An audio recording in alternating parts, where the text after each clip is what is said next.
मैं भी कोई आम आदमी नहीं, तुझे बड़े रैंक का आदमी। बात रैंक की नहीं होती है मिस्टर नवाज, बात अच्छे और बुरे की होती है, मुजरिम और मासूम की होती है। जुर्म तो तुमने किया है इंस्पेक्टर जलाल, मैं रैंक का ख्याल करता हूँ।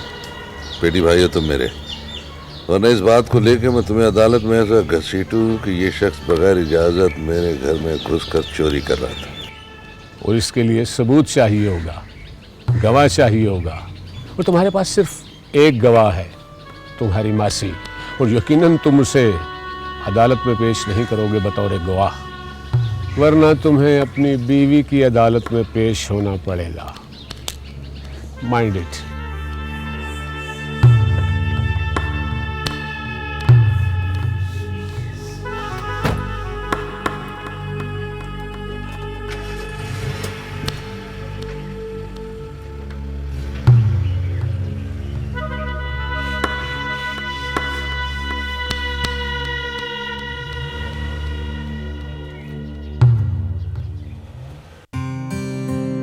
आई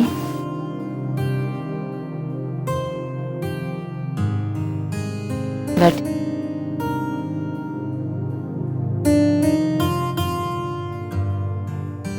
अरूज, मैं उस दिन के वाक़े से तुमसे बहुत शर्मसार हूँ। उस दिन जब मैं ऑफिस से घर आया और आगे आके सूरत हाल को देखा तो और परेशान हो गया।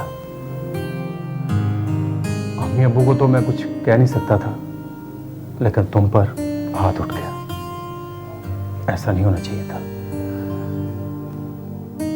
तुम्हें पता है 2 महीने हो गए हैं उस बात को।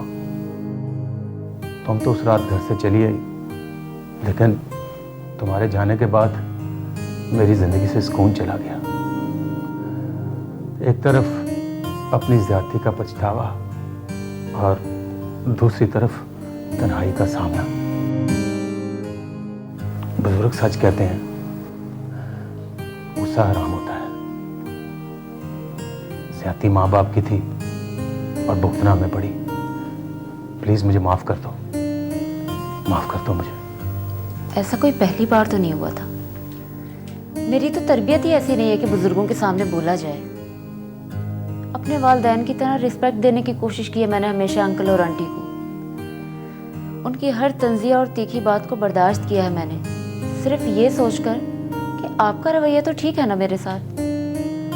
भैया रोज तुम्हें अपनी सफाई देने की जरूरत नहीं है।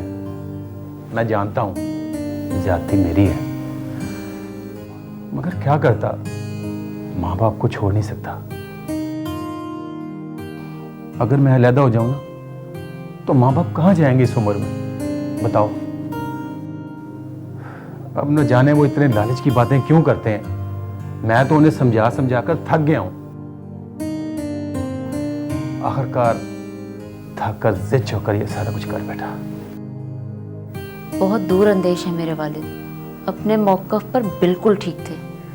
वो तो मेरी रुखसती पर अभी राजी ही नहीं थे, लेकिन आप सब लोगों ने मिलकर उनको इतना मजबूर कर दिया। वरना उनका कहना तो ये था कि बेटी को हस्बे तौफीक दे दिलाकर ही रुखसत करेंगे। आखिर वही हुआ ना जिसका अंदेशा था। देखो रोज, चल कर आया हूं, पहल की है मैंने तुम्हें राजी करने के लिए। हाँ, अगर अन्ना का मसला बनाता ना तो जिंदगी खराब हो जाती। और वैसे भी तुम्हें पता है, लोग तमाशा देखते हैं, जिंदगी तो पहले ही डिस्टर्ब है और मैं मजीद डिस्टर्बेंस बढ़ाना नहीं चाहता। तुम्हें पता है अम्मी अबू सख्त परेशान है।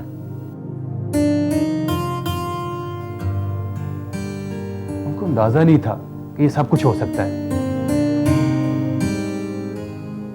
अब उनको अपनी गलती का एहसास हो चुका है और शायद अल्लाह को इसी तरह मंजूर है।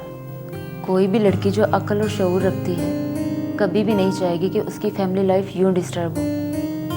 मैं समझती हूँ मामलात को संवारना चाहिए, ना कि बिगाड़ना चाहिए।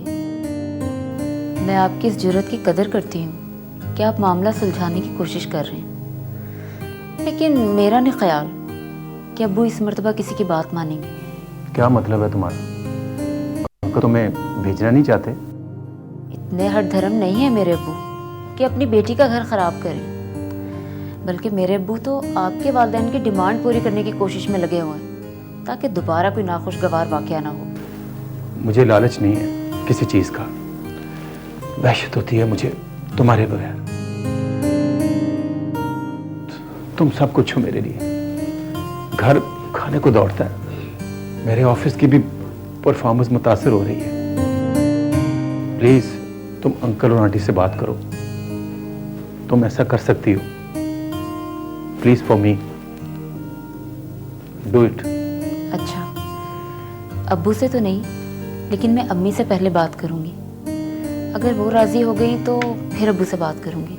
आप बैठें, मैं आपके पीने के लिए कुछ लाती हूँ। नहीं नहीं नहीं रोज नहीं, प्लीज बैठो। अभी तो मैंने तुम्हारे साथ बहुत सारी बातें करनी है।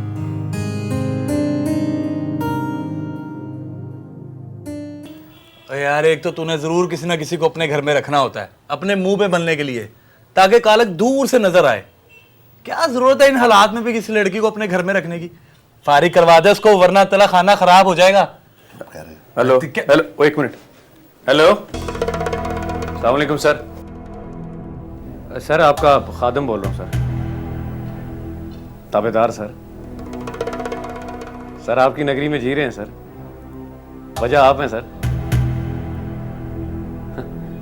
सर अपनी तबीयत की सुनाए सर, खैर खैरियत? सर वो एक छोटी सी एक गुजारिश करनी थी। वो सर पुलिस डिपार्टमेंट में एक हमारे बड़े अच्छे इंस्पेक्टर नवाज होते हैं, दोस्त होते हैं हमारे, बड़े दयानतदार सर, इबादत गुजार, नेक बंदा है सर बड़ा। सर वो पता नहीं किसी बात पे अफसरों को कोई मूड ऑफ हो गया है, तो इंक्वायरी शुरू हो गई है। तो मैं सिर्फ चाह रहा था जनाब अपना सरपरस्ती का ताबेदार सर। राइट सर, जो हुक्म हो जनाब। सर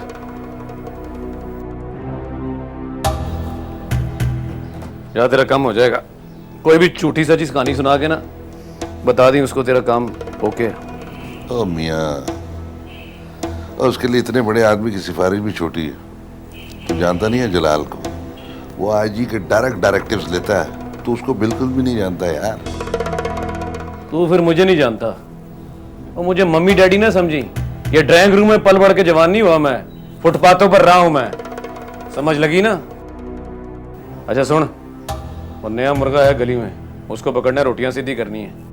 कौन है? ओए अपने कबाड़िए का पुत्र, 3 डब्बे वाला, रेडी पे डब्बे बेचा करता था, इकट्ठे करता था। ओए आज उसका पुत्र गोल्फ खेलता है। कबाड़िए का बेटा और गोल्फ, सबने तरक्की कर ली है और हम वहीं के वहीं हैं। हाँ तो बेटा अपने अब्बा जी से कहना था ना कि वो स्कूल मास्टर बन की जिंदगी ना गुजारे। अरे तेरा बाप भी कोई रेड़ी लगाता, कोई कबाड़ी की दुकान खोलता है, हीरोइन बेचता या चर्च वर्च बेचता तो ओए नवाज तू बाज आ जा। ओए छोड़ दे, ओए छोड़ इसको।